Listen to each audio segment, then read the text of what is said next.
These are the current best leveling builds for Diablo 4 for each class. These builds also require no uniques and only a few legendary aspects that you can guaranteed get from the Codex of Power. They are all very efficient at leveling and you should have a blast playing them, so let's not waste any time and get straight into the Rogue. Shadow Imbued Twisting Blades Rogue. Now, rogues are insane at leveling. They are crazy fast and good at just about everything. This build will smash through the game, and you'll also have a lot of fun doing it. They're very mobile with incredible sustain, very high damage, really good AoE, as well as single target bursting. Rogues really do have it all. Just follow this build path here. We're focusing on twisting blades, and the shadow imbuement gives us a lot of AoE clear as well. Mobility coming from shadow step and dash, and we also apply vulnerable.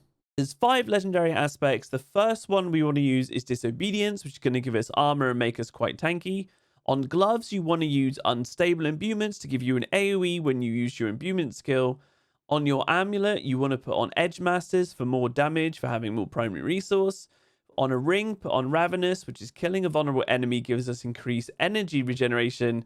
And then on your crossbow or your bow, you want to put on the blade dancers aspect, which is going to be buffing our twisting blades and making it spin around us. For specialization, inner sight is going to be the best one. I wasn't joking about the 5 out of 5 score for everything for rogues. They are outrageously good for leveling, and anyone who picks a twisting blades rogue is gonna have a good time. The build has insane movement speed and also heals on crits, and your shadow step is also used as an unstoppable to get you out of CC. Simply spam twisting blades, use puncture for vulnerable, and your imbuement for AoE.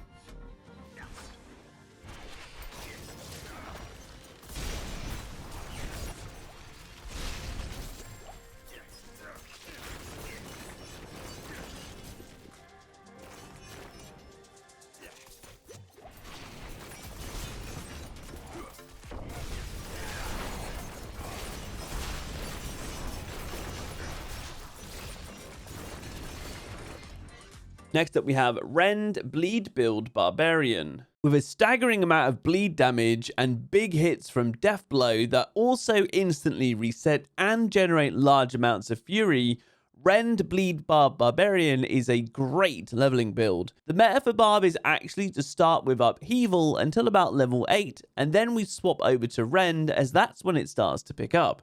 Barbs also start off a little slow and clunky, but feel much better later on. Rend has a decent cleave in front of you, so you can hit multiple enemies with your bleed as long as you kind of kite them correctly. And our lunging strike actually acts as a nice gap closer to speed up the leveling process. Just follow this build path here. We're going to be focusing on using Rend in big packs to do large bleed. You can then even just run away and let them die most of the time.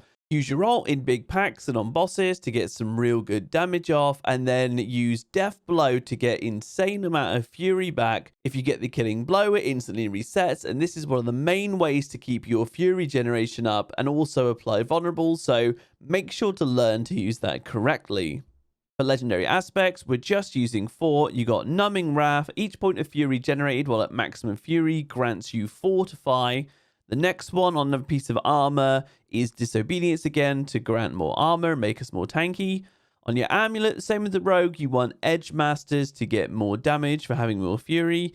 And then also we've got Echoing Fury on the ring. Your shout skills generate fury per second while active. For the expertise, you want to pop in the two-handed axe.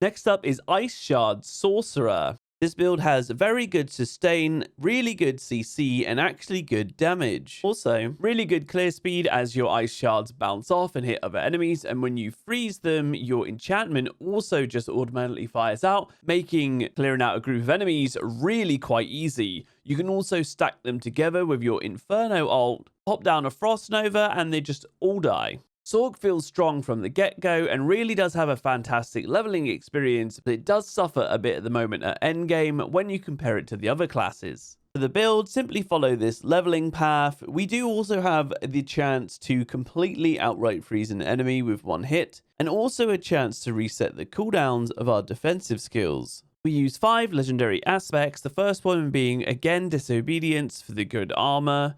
The next one is Piercing Cold. This one allows our ice shards to pierce enemies and hit ones behind them. Then we have Control on the amulet. This will give us amazing damage to any enemy that's CC'd, and you can stack Immobilized, Stun, and Frozen for insane damage with this. On the rings, we want to be using Prodigies to get mana back every time we use any of our cooldown skills.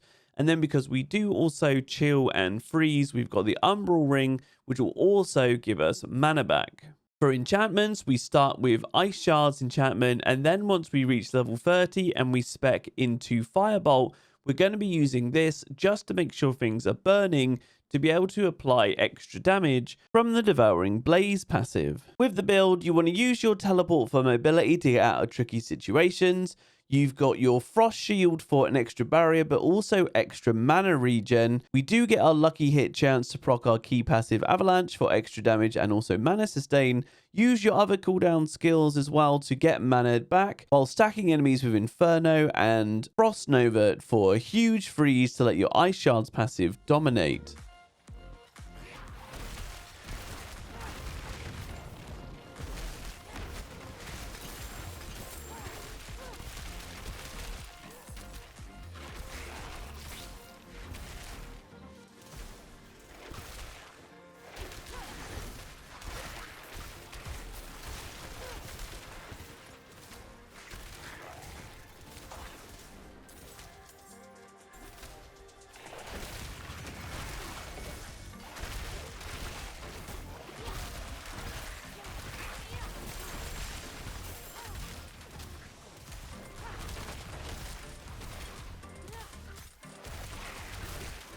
Next is Tornado Druid. Now, what Druids lack at early game, they definitely make up for at end game with some incredible builds, but the leveling experience for Druid is just not great compared to the other classes. However, saying that, you will find that Tornado does work pretty decently. It's just you don't have quite the mobility of a Sorc because you have Trample, not Teleport, but you do feel reasonably tanky, to be honest, and Tornado does a pretty good job at clearing out mobs of all kind. Ultimately, with Druid, it's about pushing through the early game as kind of like a long-term investment to end up with potentially the most powerful class currently at endgame. But honestly, this build is going to work wonders. So follow this path here. The main thing we're using is Tornado for a good bit of damage. We've got Earthen Bulwark, which is an unstoppable, as well as Trample. Trample also stuns enemies against a wall and will generate you 20 spirit when you use it. And we've got Cyclone, which is going to help, but vulnerable on enemies, as well as just damaging everything close to you.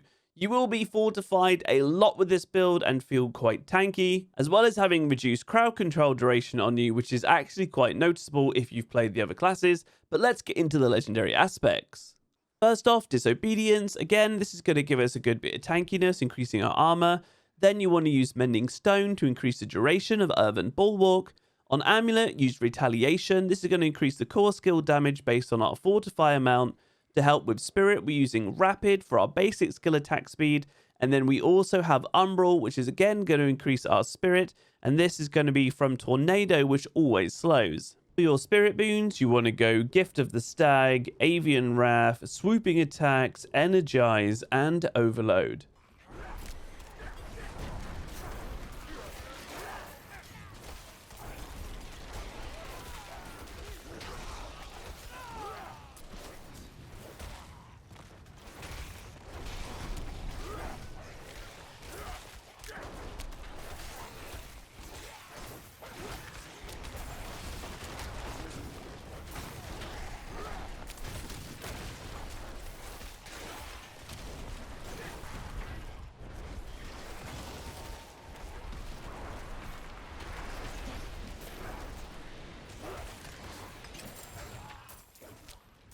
And the last one is Bone Shards Necromancer. This is a truly ranged build that requires basically no setup in order to deal massive damage. Bone Spear also makes enemies vulnerable and adds a ton to you and your team's damage. The leveling experience of this is great. You'll feel very strong consistently. Still a little clunky as you'll be spamming Corpse Explosion a lot to generate resource, which can slow you down a bit. But Necro does also suffer from a lack of mobility early on, but if you find like move speed on your boots and amulet, I highly recommend equipping it. Overall, the build is absolutely fantastic and you'll breeze through the game no problem. Just follow this leveling path here. The build doesn't actually use any minions, it's a sacrifice build to buff yourself to do the most amount of damage possible with Bone Spear.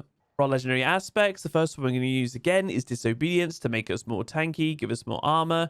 On the gloves, we're going to be using Grasping Veins to give us more damage when we use Corpse Tendrils. On our amulet, you want to put Splintering. This is going to make Bone Spear do vulnerable and more damage to vulnerable. We're going to get more essence back from using Umbral. This is going to give us essence when we crowd control enemies. And on the final ring, we're going to use Torment. And this is critical strikes with bone skills. Increase your essence regenerations for 4 seconds. For our Book of the Dead, we're going to sacrifice everything. We're going to sacrifice the skeleton skirmishers. We're going to sacrifice the cold mages. And we're going to sacrifice the iron golem.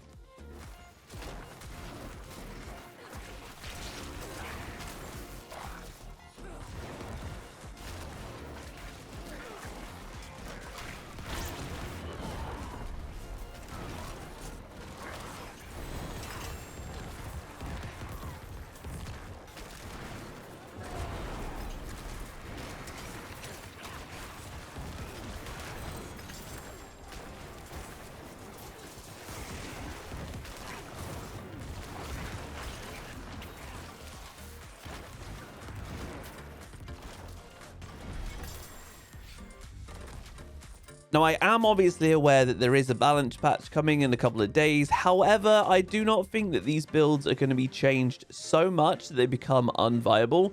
However, if things do change quite a bit, I will update the video.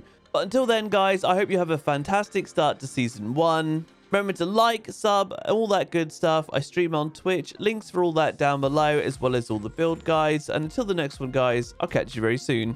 Cheers now.